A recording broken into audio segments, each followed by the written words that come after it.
Welcome back to DS Shovelware Scrounging, where I search through the DS's library in the hope of finding some hidden gems. Today I wanted to take a look at a game that I've been meaning to check out for a long while now. One thing you'll notice about a lot of the lower budget DS games is that they tend to focus on a multitude of smaller minigames rather than a big single player campaign. This even bled into bigger games that still had an emphasis on a story. Even Nintendo themselves did this, and if you played a bunch of these minigames, it's pretty simple to understand why so many DS games included these minigames. They're incredibly accessible thanks to download play, and they're simple to understand, all while being easy to pick up and hard to put down. Even to this day, I can't resist playing some rounds of poker with Luigi on occasion. But some games took it to a whole new level by being nothing but minigame compilations. I owned a fair amount of these as a kid because they were fairly cheap, and I mean, look at this value.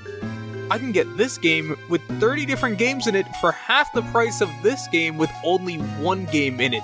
So of course I have to pick the one with 30.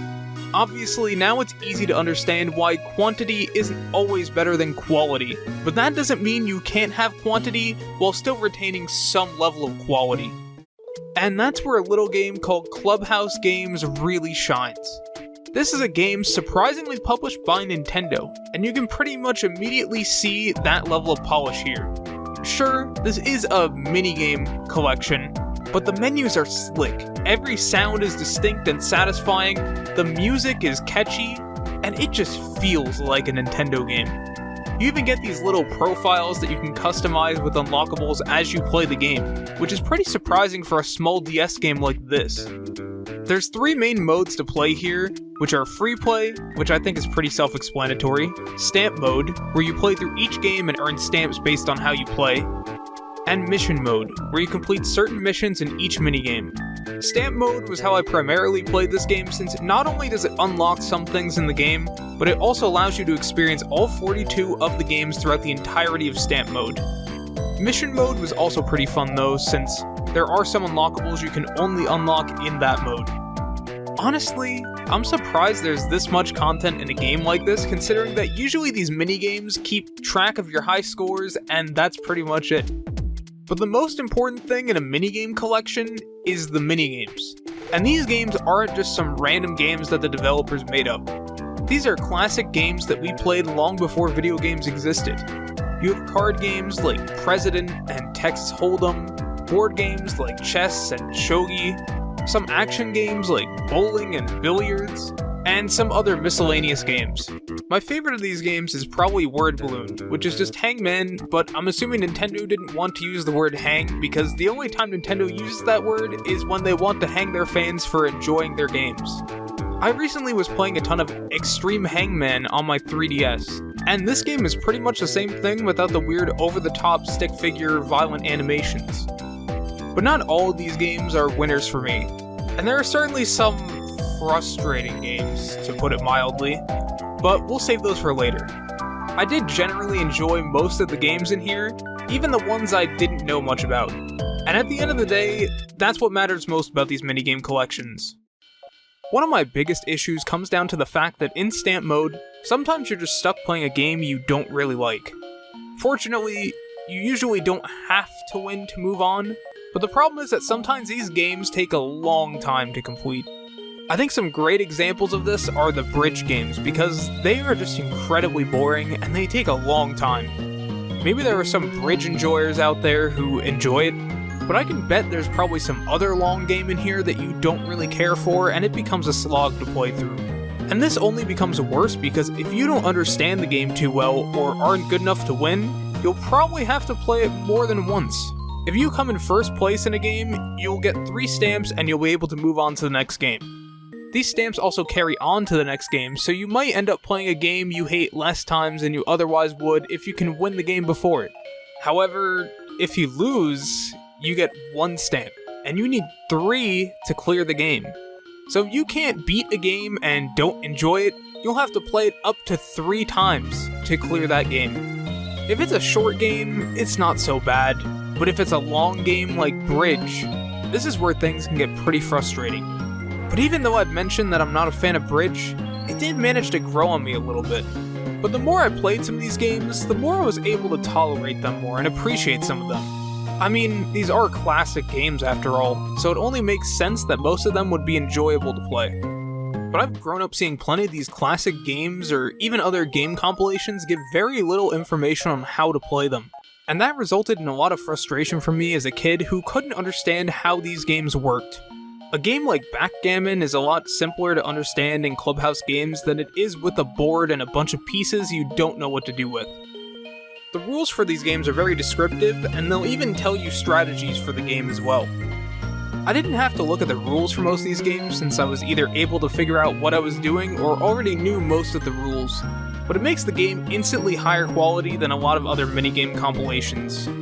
Even the newer Clubhouse games on the Switch doesn't have this much detail for rules and strategies. It's a bit easier to read, but I prefer how the original Clubhouse games did it much more. For all the praise I've given it though, I have one major complaint, and it doesn't even have to do with the game itself, but rather an inclusion into the game. I'm talking about Solitaire. We probably all played Solitaire at some point. I remember playing Solitaire on Windows Vista as a kid, not understanding it well, and giving up because I had no idea what I was doing. And I know what you're thinking. Okay, old man, that's enough storytelling for the day. But just hear me out. I eventually learned how to play Solitaire, and honestly, it is a fun little game. So why am I mad at Clubhouse Games for including it? Hell, even IGN's review of the game from way back mentions how great it was to have Solitaire on the go. Portable PDAs? God damn, this review is old. Well, what makes it so bad is there's two types of Solitaire. You're probably more familiar with Spider Solitaire, which is the easier and simpler version of Solitaire. However, there's another version of Solitaire that's far more sinister. Klondike Solitaire. And no, I would not play this game for a Klondike bar. In Spider Solitaire, you just need to put the cards in descending order, with much less restrictions on what you can do with those cards. In comparison, Klondike Solitaire requires you to put cards in alternating colors. This means you have a lot less options, and that only becomes worse because of the draw pile. This can change depending on the rules, but in Clubhouse Games on the DS, you get 3 cards, and you can only take the rightmost one from your draw. You can cycle through the deck as much as you like, but you can't do anything with these cards unless you use the rightmost card, which as I mentioned, is significantly harder to do when your options are much more limited than Spider Solitaire. In Clubhouse Games on the Switch, not only do they give you a hint button and an undo button, but you also only have to draw 1 card at a time instead of 3, meaning that this is pretty much always beatable. With all the rules I've mentioned from the DS game, it makes the game not always completable. But the worst part of all is that you have to beat the game to clear it on stamp mode. And that's how I began my descent into Solitaire hell. I was struggling to understand why I couldn't move my cards around or why I couldn't move this card into this clearly empty column. This is one of the games where I had to go and fully read the rules, and while sure, they did teach me some of the rules, I still was clueless as to what to do. I started scouring the internet for help, and clearly I wasn't alone with my frustrations at this type of Solitaire. Unfortunately, there wasn't much I could do, so I spent the next 3 hours grinding my ass off to complete this game. I'd start a game, make the moves I could, and then be met with an unwinnable state and have to re-deal, which just made the whole cycle repeat. I was losing my goddamn mind here. Maybe it's just not possible. Maybe I should just give up and say, screw this game. But I kept going. I started getting better at Solitaire. And eventually, it happened. 3 hours of my life had gone by playing this stupid card game. But I had done it. And God did it feel good. After that, I completed the last few games and finished Stamp Mode. On easy. Yeah, when you beat Stamp Mode, you unlock the normal and hard difficulties for Stamp Mode. But there was no way in hell I was doing Solitaire all over again. Or well, that was what I thought. My initial plan was to play through Stamp Mode and do a few missions before writing this review about this game. But even after finishing Stamp Mode on Easy, I somehow came back to the game and continued playing. I had all the footage I needed, but I realized that I really enjoyed this game a lot. This game had become more than just a game I played to review. It had become a game that I was picking up and playing purely for fun now. And since then, I actually went and beat Stamp Mode on Normal. And I'm halfway through on Hard Mode now. I even beat Solitaire again, and it only took me a few tries. Maybe I was just a bit too hard on this game with how frustrated I was playing some of these games. At the end of the day, I don't love all these games, but I don't mind playing them when I have a bit of free time and nothing else to do. If that doesn't show you how great this game is, I don't know what will. This game is fun, simple, and dare I say, addicting. In all honesty, I think I might be able to say that I like this version more than the Switch version, and I own that for way longer than this game. Clubhouse Games isn't perfect, but it's honestly a really solid DS game. I really wish I had this as a kid because I know I would have gotten a lot of entertainment from this game, considering I used to play Touchmaster, but that's for another day. If you're looking for a fun little game to add to your DS collection, this one is absolutely it. I managed to pick it up at a retro game store last year for a whopping $5, and it seems to go for similar prices online. So this game is an absolute bargain for that price.